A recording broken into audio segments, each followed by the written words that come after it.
So there's more that they have to pay than power bills.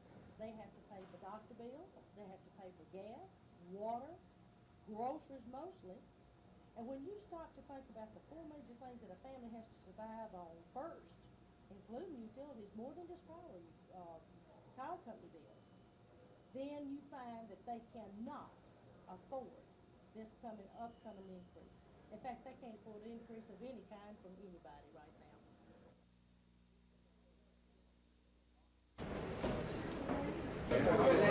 Just for a moment. We appreciate you coming out on such a rainy but wonderful day and to show you our modular homes.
I don't know of any.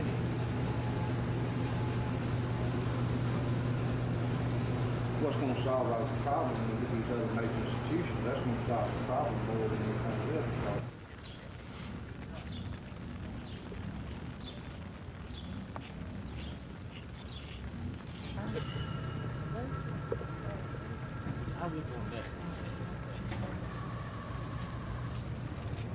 I hear that's on Merchants.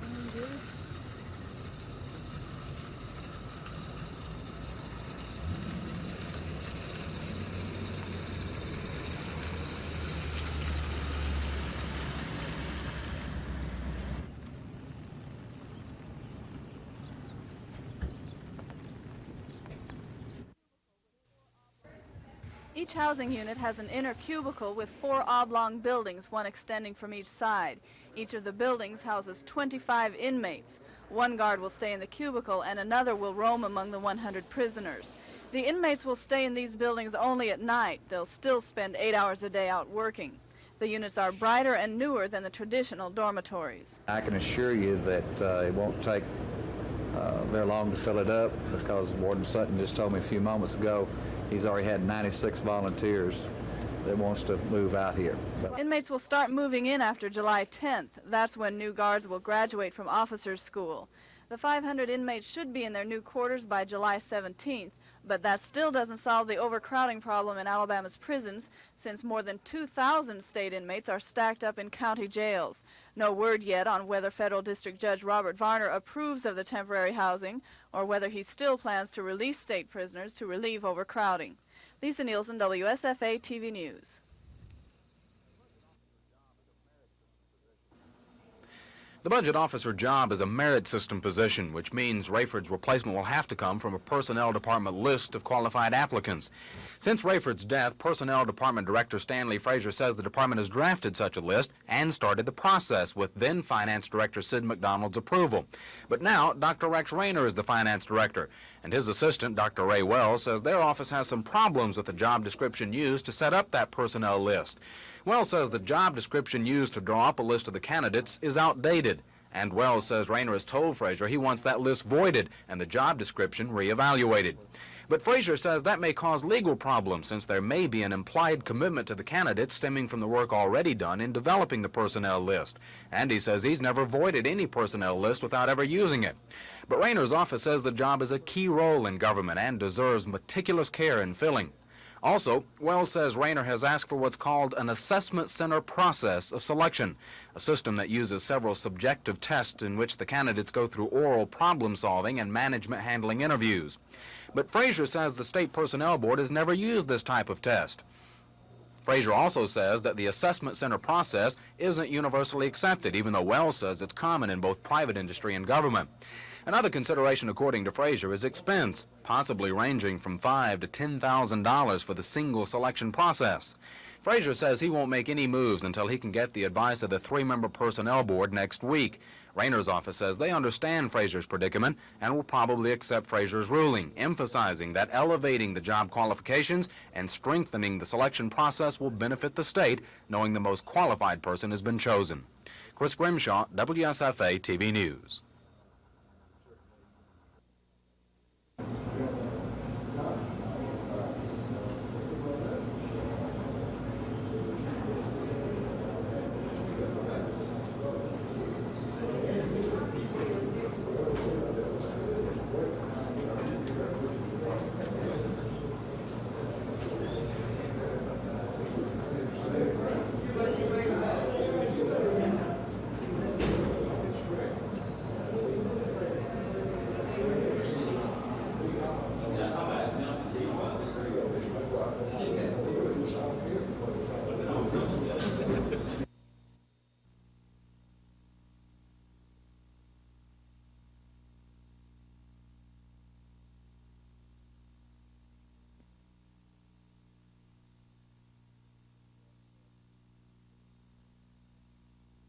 Bellingraf was chairman of the executive committee for a number of years. Yeah, that's right. That's something for Mr. Bellingraf made.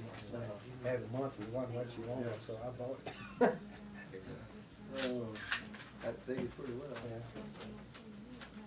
Yeah. You do have a little bit to lean on as far as the landlord's You concerned. got a good landlord. That's it.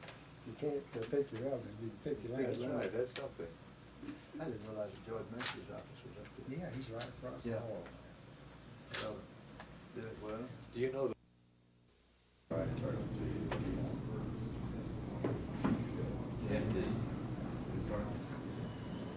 LPEL, commercial.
That's helped us, and it's helped them too. There's more of them walking around today and driving their automobiles and being alive for this 4th of July weekend.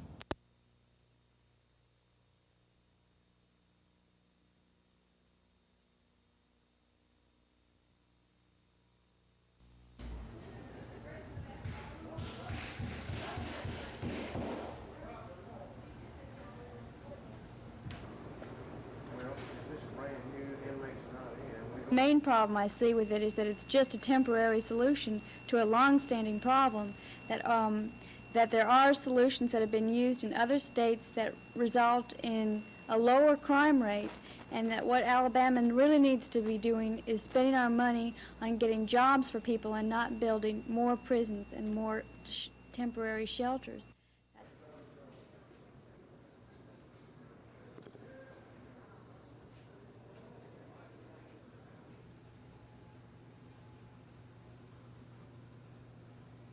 What's gonna solve our problem when we get these other major institutions? That's gonna solve the problem more than anything else. Troopers will be looking for speeders and drunk drivers primarily. Corporal Gene Gravely of the Department of Public Safety says the troopers will concentrate on resort areas. Shoemaker says 14 persons are expected to die on Alabama roadways this weekend. He says efforts will be made to reduce this number. Gravely says the number of highway travelers appears to be up from last 4th of July, but he says a lot of these people are slowing down to conserve energy and money. He says the 55-mile-per-hour speed limit helps not only to save gas, but to save lives. That's helped us, and it's helped them too. There's more of them walking around today and driving their automobiles and being alive this 4th of July weekend. Gravely says driving while intoxicated is a large contributor to holiday fatalities. He says drivers who encounter other drivers that appear intoxicated should slow down, give them plenty of room, and prepare to take evasive action. He says wearing seat belts is still the best way to reduce the number of highway deaths. Tom Foreman, WSFA TV News.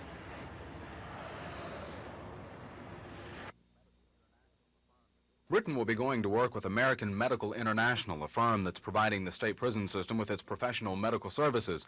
Britain will head the Prison Management Service Division of Medical International. It was under Britain that Medical International won the right to provide this medical care. Since Britain came to work for Governor James just more than 2 years ago, Britain has concentrated his efforts on making the prison more productive, establishing a number of agricultural programs including farming, meat packing, and a cannery. Earlier this year, Britain was blessed with some uncanny luck with a windfall oil lease money that provided an avenue for complying with a federal court order to improve living conditions for inmates. Britain's latest efforts to try and prevent a threatened release of inmates by a federal judge is this set of temporary modular houses unveiled yesterday. But Britain won't be here when and if the state complies with the federal court order. That will be done by Britain's successor. And at this point, Governor James's Assistant Press Secretary, Wendy Lovell, says that's all up in the air. The governor is still receiver of the prison system. He could opt at that time to select another commissioner, use the assistant commissioner as an acting commissioner, or pull the direct control of the prison system under the governor's office. So he's got a lot of options. Britain hasn't been available to comment, but he reportedly has a meeting set up with Corrections Department staff and prison wardens Monday morning, at which time he may announce his plans. Chris Grimshaw, WSFA TV News. For years, doing this in Alabama was illegal. The only fireworks not against the law in the state were sparklers and caps, but there have been few who couldn't find a bootleg fireworks stand nearby.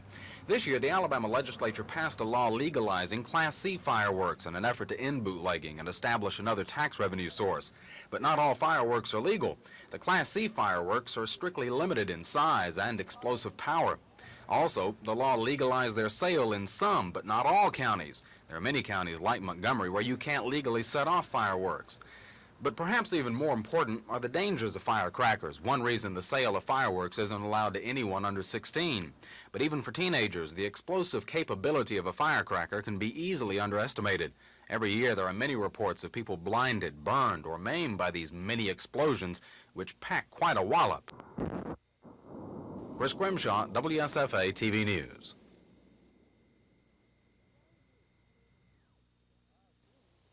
Why were you excluded? I assume because the governor is not interested in providing adequate funding for higher education in this state. He's making that increasingly clear in his comments and in his whole approach to building the education budget. The governor is primarily interested, as he said on a number of occasions, and as he's shown in actions, which are more important than what is said, that somehow K through 12 is more important than higher education, even though we produce the teachers who teach in K through 12, and you can't have one without the other. Somehow or other, public school education in our state is supposed.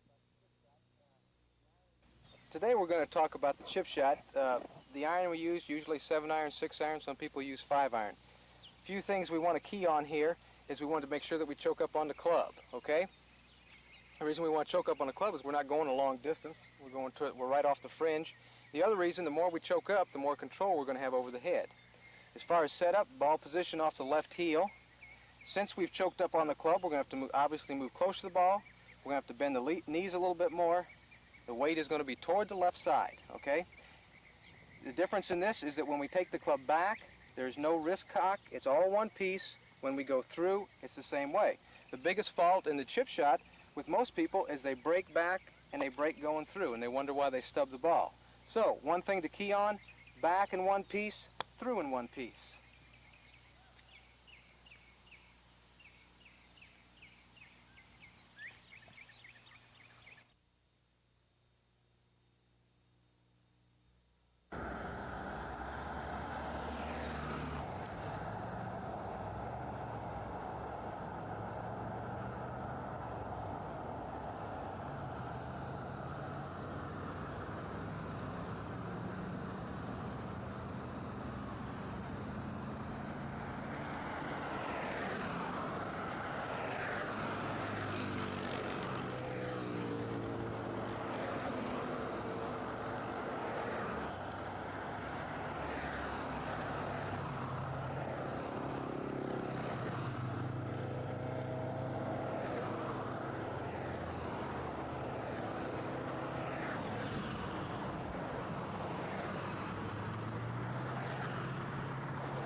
It was on this day, July 4th, 1881, when the school's founder, Booker T. Washington, formally opened Tuskegee Institute. About 30 blacks attended Washington's first class, and today, nearly 4,000 graduates returned to commemorate the school's centennial birthday. They came from all over the United States, some from as far away as California, Boston, and New York. Matthew Gray, a 1918 graduate of the college, journeyed from Philadelphia. Gray couldn't find any former classmates, nor did he recognize the campus, but Gray did remember his college years and the school's founder. He worked hard. We took to teaching trades in those days. Each student had to learn a trade. Take about 4 years to learn a trade. After learning a trade, they went out and worked at the trades and did very well. I learned the trade of wheelwrighting. They only had 1,500 students.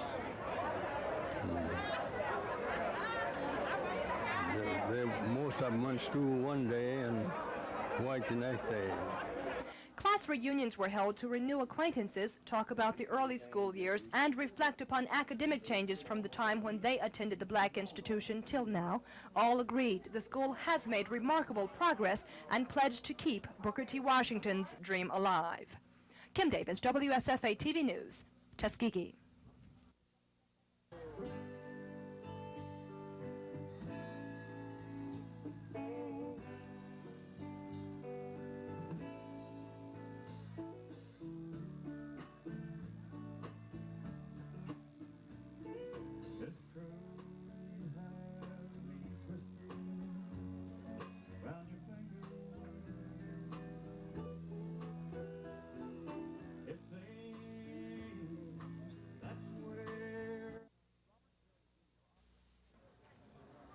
Robert Cherry Jr. operates Cherry's Fireworks just across the Elmore County line. He says this is the first year he's sold fireworks and business is good. Biggest seller is firecrackers and bottle rockets, about 20,000. It's a rough estimate. A lot of Cherry's customers are from Montgomery, even though the use of fireworks within the city limits is against the law and the sale of fireworks within the county line is illegal. But Sergeant Joyce Euler of the Montgomery Police Department says not everyone is obeying the law. About 50 complaints have already been registered with the department for firework usage. Still, Sergeant Euler says it's really no more of a problem than last year's 4th of July. She says some people are just going to shoot fireworks, illegal or not. For those who must, remember no fireworks should be used indoors or near buildings, and they're not for children. Tom Foreman, WSFA TV News.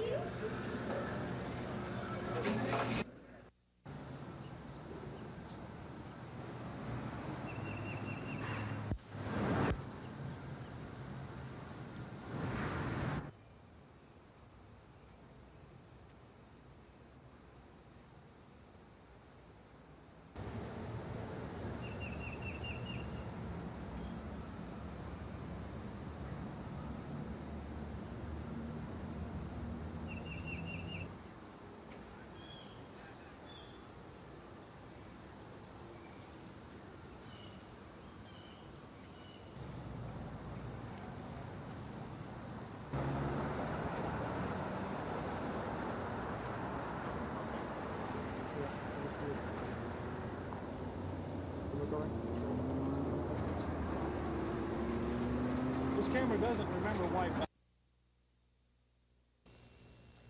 cuts, talk about the agricultural meeting we're having with the farmers.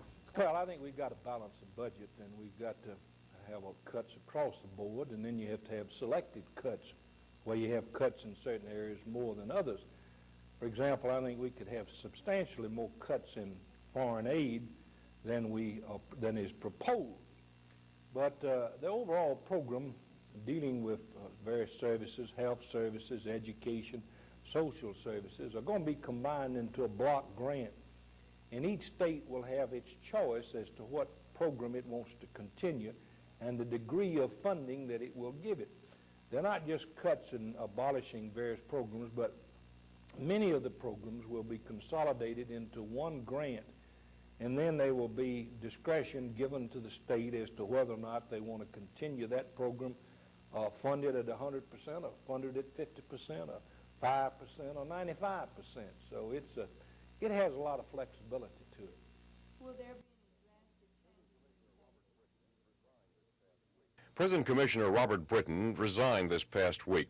Britton will leave his post the end of the month to head prison management services for American Medical International in Birmingham. Governor James had hired Britton 2 years ago after a federal court named the governor receiver for the troubled prison system. Within the system, meanwhile, the scramble to solve the overcrowding problem continued. The state is gearing up to move about 500 prisoners into these temporary housing units, but that still leaves thousands of prisoners in overcrowded county jails in Alabama. And there's no word yet from Federal District Judge Robert Varner. He may or may not accept the modular housing as a temporary solution, and he still may turn loose a number of prisoners to relieve the overcrowding problem. One of Alabama's prisoners, Billy Joe Magwood, was sentenced to die in the electric chair this past week. Magwood had been convicted of the 1979 murder of Coffee County Sheriff Neil Grantham. The death sentence came after a 2-day trial in Elba. Magwood had pled not guilty by reason of insanity. The Public Service Commission was busy this past week. 2 major rate cases were being considered. Alabama Power has asked for a $325 million rate hike. That's about $10 a month more on your electric bill. This week, witnesses for the utility have been telling the commission why the power company should be allowed to implement the increase. Another rate hike was granted during the week, but Alabama Gas Company got far less than it wanted. The gas company had argued it needed a $12.25 million increase. The PSC agreed partially. It gave Alabama Gas approval on a $4.3 million rate hike, about a third of the request. The rain that moved through the southern and south-central parts of Alabama late in the week helped the water shortage in this area, but it didn't solve the problem. Officials in Phoenix City and Eclectic, for instance, said the rain eased the crisis, but they urged their citizens to continue to conserve water until we get more rain. ERA supporters were out in force this past week, trying to get the long-argued constitutional amendment moving again. The Montgomery chapter of the National Organization for Women joined other chapters across the nation Tuesday with a local rally. Here in Montgomery, the NOW members got together about 100 people to show support for the amendment. The deadline for passage of the ERA amendment is now just 1 year away. And the week ended with the annual 4th of July exodus from the area's offices and plants, and in a lot of cases from the area itself, as a large number of central Alabamians fled to the Gulf Coast to escape the heat and to get their annual 4th of July sunburns. Skip Haley, WSFA TV News. The historic line of march began from Carnegie Hall to the Tuskegee Institute Chapel, a tradition passed down through the years since Booker T. Washington mandated the chapel service walk years ago. Alumni from several classes represented at the Centennial celebration kept that tradition going as they proceeded to the Sunday old-time chapel service. Inside, the Centennial Choir, composed of former Tuskegee Institute choirs, provided the music. Some of the selections were the same songs sung years ago. And Dr. Harry Richardson, a former chaplain for 16 years, returned to deliver the Centennial Anniversary sermon. He urged alumni to keep the progress of the school going. The commemoration of the Black institution's 100th birthday proved to be fruitful for the nearly 4,000 returning alumni. Not only did they renew acquaintances, but gave the school monetary gifts and pledges totaling more than $1 million. And the celebration wouldn't be complete without the Tuskegee song.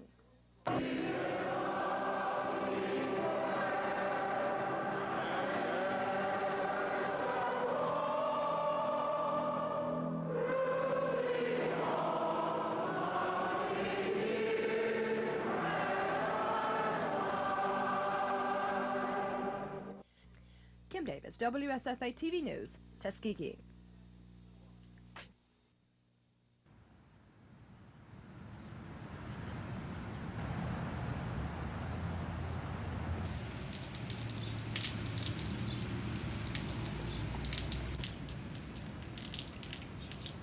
I've seen it go down about regular, went down about 2 cents about, say, 4 days ago.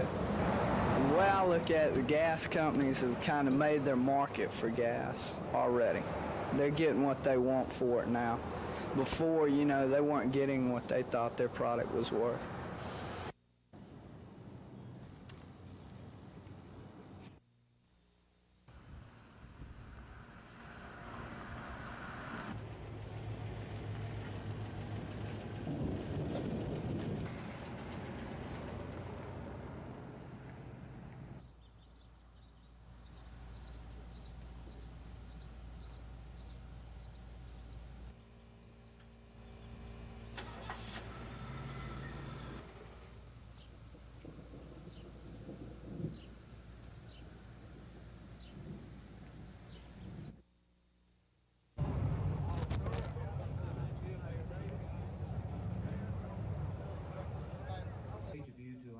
Fourth of July barbecue, and we appreciate so much your allegiance. We believe in America as one. Not appreciate. My own persuasion at this moment is that the voting rights business, as well as much of the other legislation of that type, was very needed, particularly in the South, in the 50s and the 60s. I believe now, however, that the South has perhaps less problem, relatively speaking, than a number of other areas, particularly metropolitan in other parts of the United States. So, although I want to see equality of opportunity further to the point where on this day, the 4th of July, we should recall our founding fathers mentioned that it should be, and it isn't quite there yet. It's got a ways to go. Although I want to see that, I believe that the Voting Rights Act, rather than being applied only to some states as if they're the ones that are responsible for all the inequality, ought to be applied to all states. Make a good argument.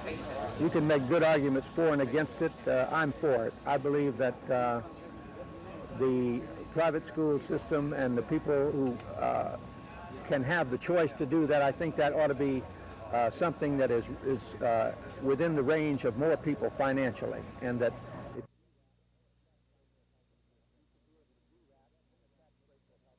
you should be able to do that, and a tax break will help them do it. I don't think the government is going to permit the public school system to go down the drain.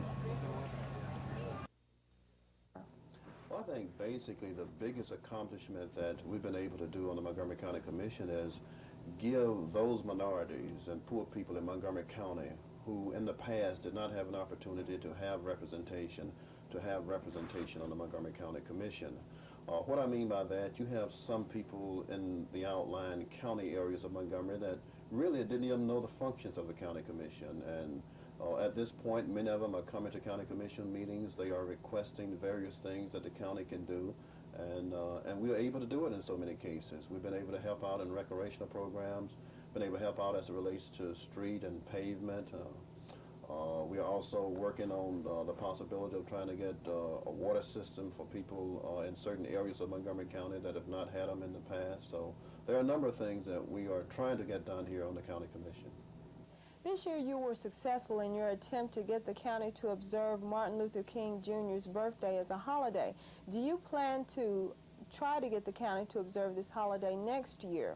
Certainly, I think that we should push and continue to push for a holiday in honor of Dr. Martin Luther King Jr. And I certainly hope that this coming year that all of the commissioners will see fit to vote in favor of this holiday. I think that they found that they didn't get as much criticism from the white community as they thought that they would get for voting for a holiday in honor of Dr. King. And I think it's only befitting to honor a man like Dr. King, where the civil rights movement started right here in Montgomery. And I think it's only befitting that the county commission take the progressive step in honoring a holiday or having a holiday in his honor, since it has not been done on a city level or a state level. The county is mandated by local legislative law to observe all state holidays. Is there any attempt to improve this situation?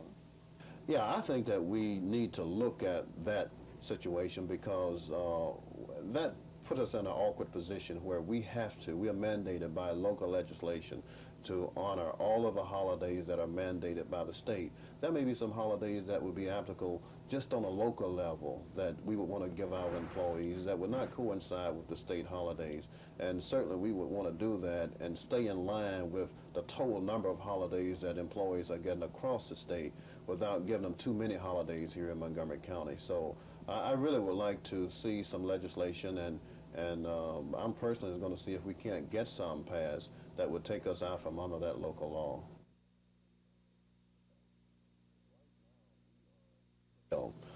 Right now, we are putting forth plans, or trying to come with plans, to build a jail here in Montgomery County, a new facility.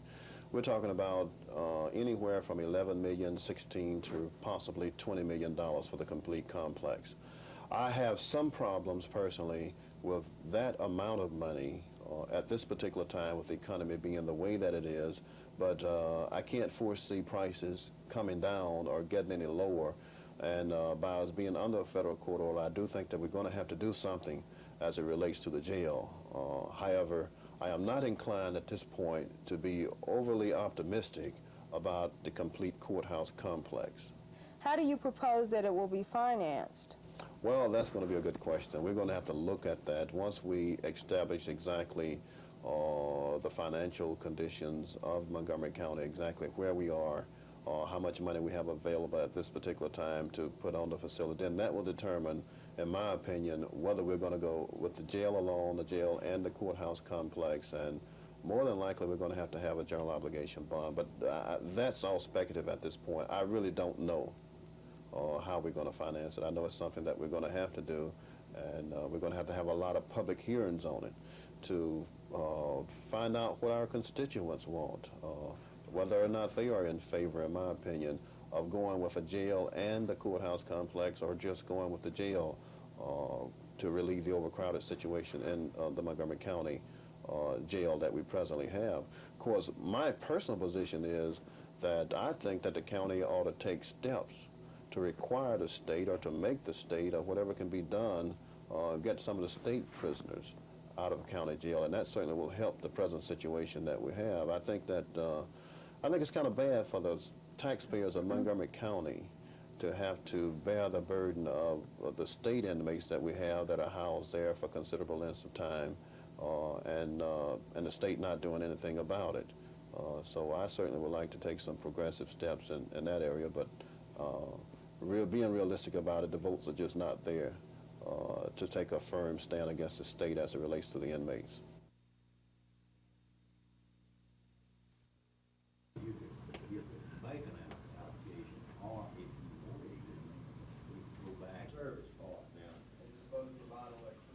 Yeah, if you're talking about electricity, this was in the late 50s when SACO was organized. Well,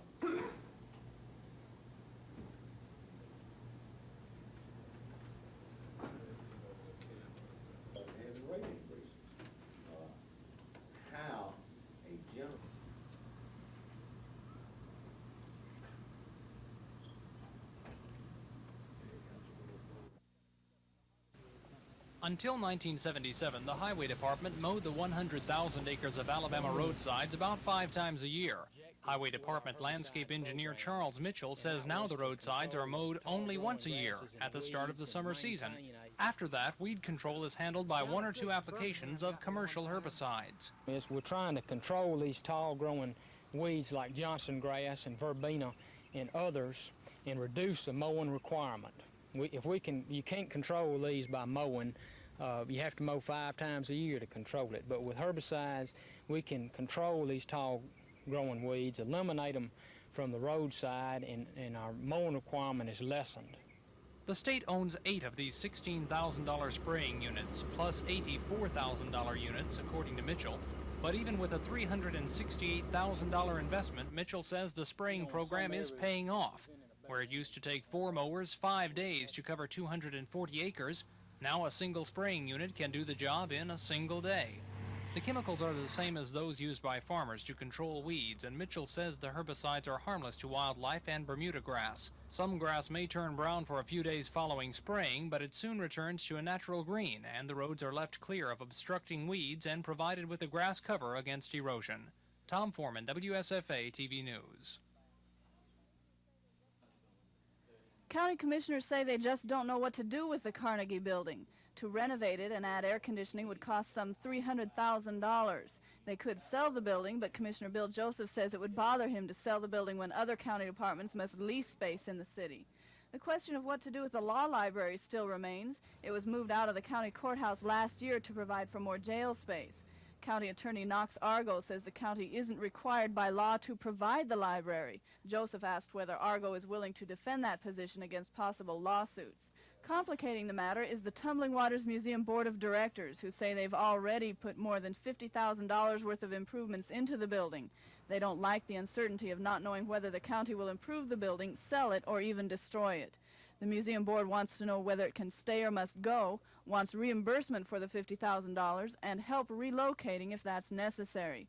Commissioners say the future of the Carnegie building is tied to the future of the proposed county jail and office complex, but no decision has been made on that either. Commissioners say they'll consider the Carnegie matter in 2 weeks after they get more information on space the county rents. Lisa Nielsen, WSFA TV News.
Teague's resignation comes nearly 4 years after his appointment to the post of U.S. Attorney, and he says if he has to name any significant accomplishments by his office during his tenure, it would be the prosecution of a number of public officials for corruption in office.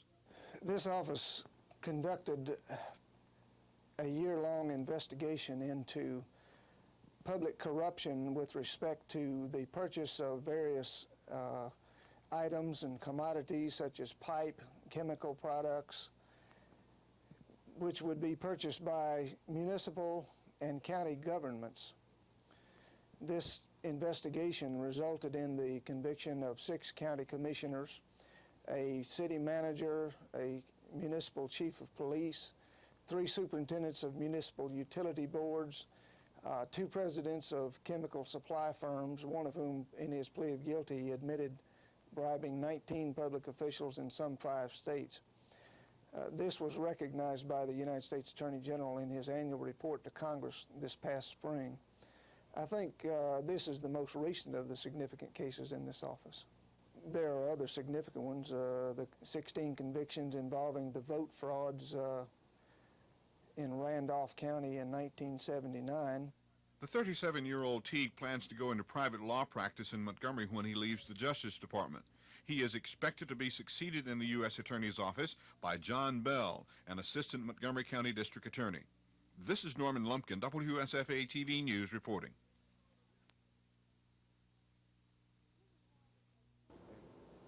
Mrs. Waldrop, as city planner statistician, you've had an opportunity to look at both redistricting plans. What are the main differences between the two? Well, essentially, the mayor's plan moved from the north to the east to pick up population, while Mr. Reed's plan moved from the north to the south to pick up population. Both plans had to make a circular movement so that all 9 council districts could reach the new areas of population. It's just that one chose to move in a different direction than the other. What type of growth do we have at this point in the city? In what direction? Well, the city of Montgomery typifies many middle-sized and larger-sized cities. Our main movement is to the east. That's primarily due to our floodplain on the western side of the town. There just cannot be too much more growth to the west because of the floodplain. However, like other cities, we're having a lot of people moving out of the central city area. Most areas of the central city stretching from the river all the way down to the bypass have lost population.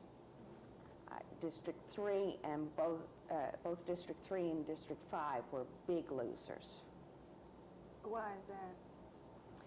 Well, it's mainly people searching for a better quality of life. These people have, they're inner city residents, primarily minority. Both these areas have lost an actual minority population. In the past, minority people did not move to the suburbs. However, that is a thing of the past, and now minorities are, specifically blacks, are moving to the suburbs at something like 6 times the rate of whites. And these people have shown up in Sheridan Heights, Woodcrest, Twin Gates, South Lawn, and English Village. They've also showed up to a great degree on the eastern part of the city, Montgomery East, Woodley Park.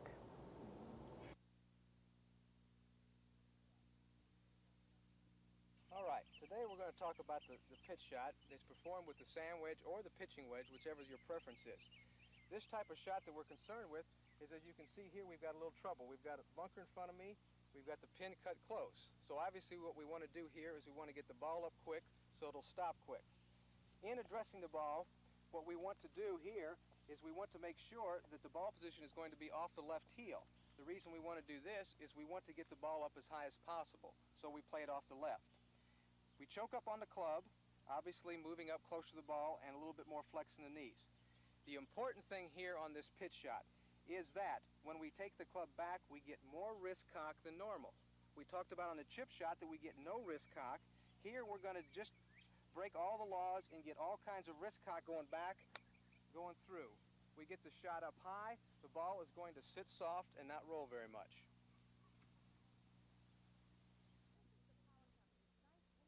This is the power company's 9th increase request in 13 years, and it probably won't be the last. Since 1968, Alabama Power has asked for more money every year since then, except in 1979, when they requested a $122.3 million increase. The year before, it had sought a $288 million rate hike.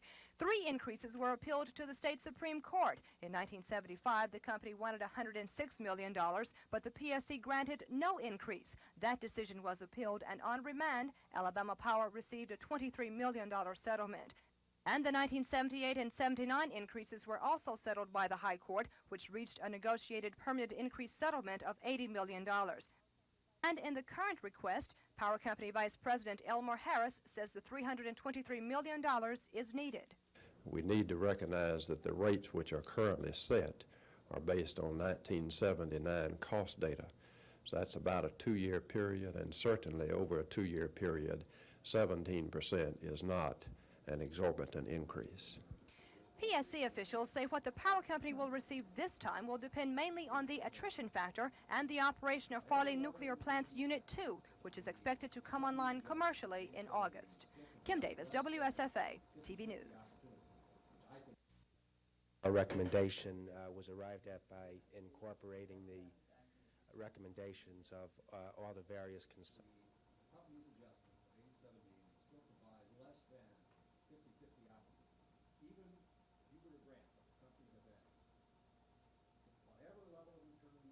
Until the FCC resolves those issues, it's best for this commission not. Well, the recommendation is based on the testimony of the witness. We've relied really on their analysis of the company's filing in a number of different areas, and that's the result of their analysis at this point. It would mean, I suppose, that rates would not go up nearly as much as the company has asked at this time. We're glad about that. We believe our witnesses are reliable and credible, and we think it'll stand up. Does not speak to the realities of the. It's totally inadequate. Does not speak to the realities of the telecommunications industry today. We have presented testimony that clearly shows our need for increases in revenues in the $147 million range. To get anything less than that will seriously impact our abilities to continue to provide good telephone service to the people of Alabama. Would have.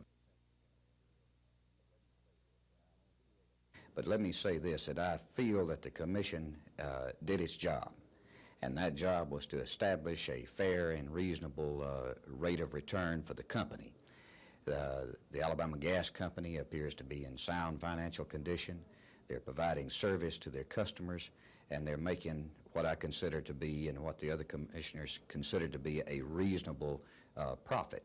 Not an excessive profit, but we shouldn't be allowing the utility companies to make an excessive profit.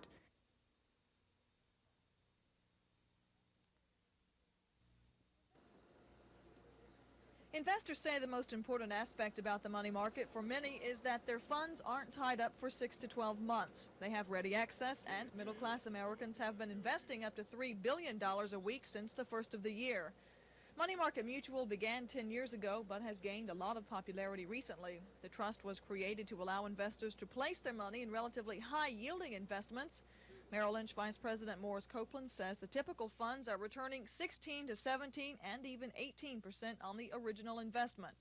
In years past, a person might consider the difference between a return at 4% and 5%. Well, we can say that's 25%, but in dollar amounts, it's not a tremendous amount as far as the consumer is concerned. But today, when maybe you consider a return of 5% versus 17%, then you're talking about a fairly significant amount of money.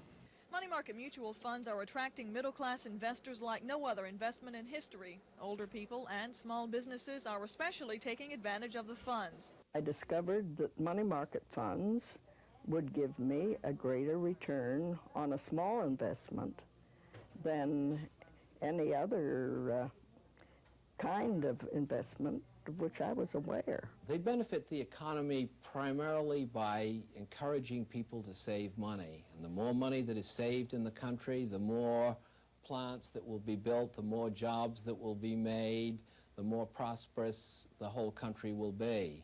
There's no specific minimum required to invest in the money market. Investors say the amount depends on the individual. Gina Gregory, WSFA TV News.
The committee approved an $8.5 million expenditure for the prison. That comes from the state's oil lease money. The other $12.5 million for the St. Clair prison comes from a bond issue. Committee members discussed the possibility of doubling or at least increasing the 600-man capacity of the St. Clair prison. That thought prompted by a recent Supreme Court decision that okayed putting 2 prisoners in one cell in an Ohio prison.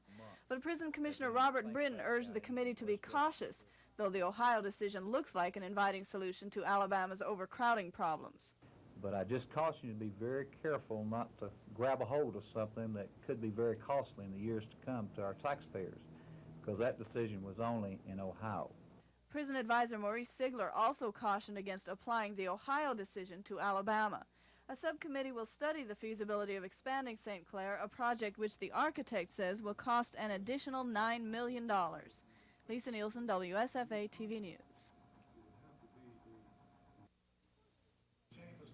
Before the issue came up for a vote, Watkins urged the council to vote against Neighbors' appointment. He says from the information available to him in Neighbors' resume, there was no indication that Neighbors had had any experience in local government law or had any coursework relating to city government. Neighbors is one of 5 applicants certified by the City-County Personnel Board. Watkins says one of those applicants, a black, should be appointed to the position since he ranked higher than Neighbors. The council voted 7-1 in favor of Neighbors, but at the end of the council meeting, Watkins brought the matter back up again. He said that he's concerned about the cavalier attitude of the council members, and he asked the mayor why he didn't recommend the black candidate. Mayor Emery Falmer says he picked Neighbors because, and I'm quoting now, "I like him, I think I can work with him, and I think he's well qualified." Watkins says he'll present the information to federal judge Myron Thompson, who's currently hearing an employment discrimination case against the city of Montgomery. Cassandra Taylor, WSFA TV News.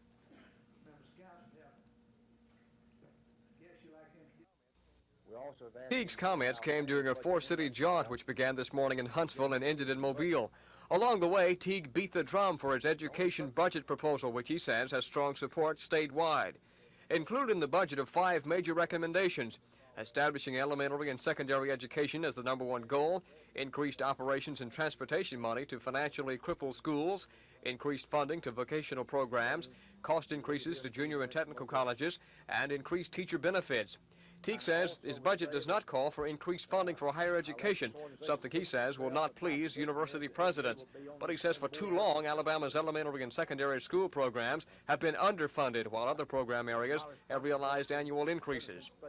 We have support of the superintendents who voted yesterday. Only 2 out of 127 had any questions about supporting this budget as it is. Our junior college and tech college presidents supported 100%.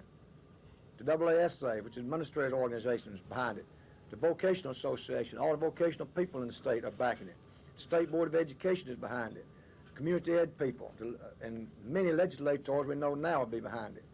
Teague says the budget recommendations are based on revenue growth of 5.5% this year and only 6% next year. Figures, he says, are conservative. Dan Black, WSFA TV News.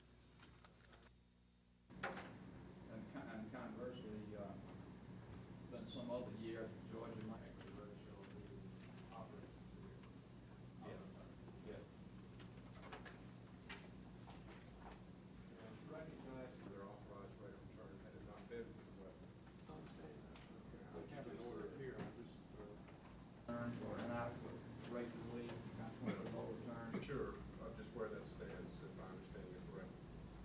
I'm not sure of exactly what it is.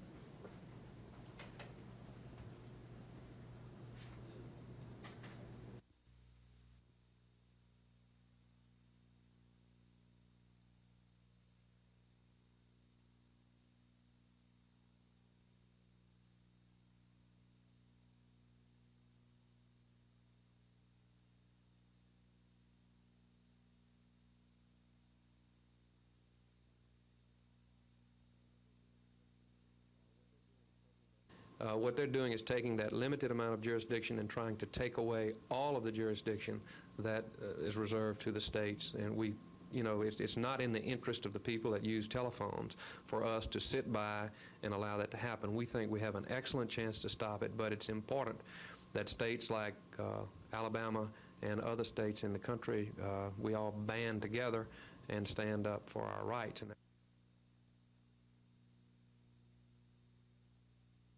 we were second. California was first. We have no choice. We can't sit by and let this happen. Because it...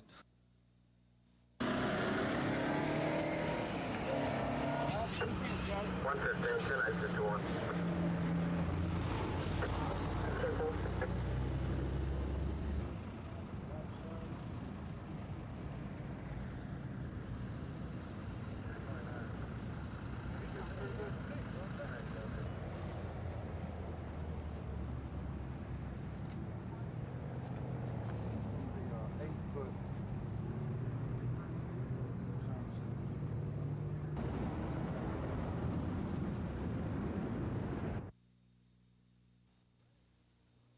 Granick produced documents which he says the paper never checked, and the Attorney General charged that the reporter Rhodes Johnston didn't tell the truth when he reported that he could not get in touch with Granick to check allegations. He said that the DA tried to call me and I never responded to him. We talked to him 5 times in April and May.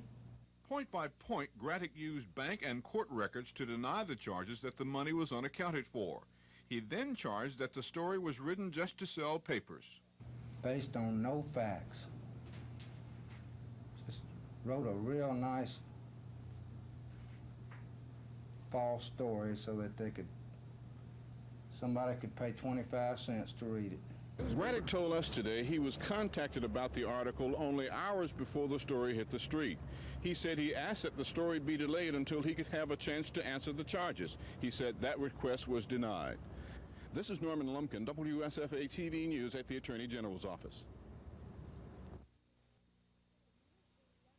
The Municipal Electric Utility Association is made up of 12 cities, including Opelika, Dothan, Alexander City, Luverne, and Tuskegee. Its proposal involves the purchase of ownership interests of Alabama Power's Farley Unit No. 2 and Miller Steam Plant Units 2, 3, and 4. Association officials say the proposal is a modified version of a similar one presented to Alabama Power in 1979, when it anticipated a joint generation bill passing the state legislature. If Alabama Power approves the proposal, the Utility Association says both their customers and Alabama Power customers will benefit over a 10-year period. $90 million savings to company customers, or the $102 million savings to MEUA city customers, would mean a reduction in 1,000 residential kilowatts of $10 a month, $2 a month. Cassandra Taylor, WSFA TV News. We know what the eggs are, so to speak. Before any digging begins, contractors are urged to have a line locator stake out the area where lines and cables are buried underground. Failure to do this could lead to loss of phone service, electricity, or worse. In Birmingham recently, a contractor pulled a gas line loose from a house. The gas escaped into the house and the house exploded. And also we've had some rather large telephone cables damaged. Governor James has declared July Call Before You Dig Month to emphasize the importance of staking out underground lines. If you're planning a project, call the Alabama Line Location Center toll-free at 1-800-292-8525. The center in turn will call participating utilities to send out field personnel to stake out the line locations. All this is done at no cost to the inquiring party. Gina Gregory, WSFA TV News. Granick produced documents which he says the paper never checked, and the Attorney General charged that the reporter Rhodes Johnston didn't tell the truth when he reported that he could not get in touch with Granick to check allegations. He said that the DA tried to call me and I never responded to him. We talked to him 5 times in April and May. Point by point, Granick used bank and court records to deny the charges that the money was unaccounted for. He then charged that the story was written just to sell papers. Based on no facts. Just wrote a real nice false story so that somebody could pay 25 cents to read it. Granick told us today he was contacted about the article only hours before the story hit the street. He said he asked that the story be delayed until he could have a chance to answer the charges. He said that request was denied. Neither Rhodes Johnson, the reporter who wrote the articles, or an executive of the newspaper showed up at today's news conference. This is Norman Lumpkin, WSFA TV News at the Attorney General's office.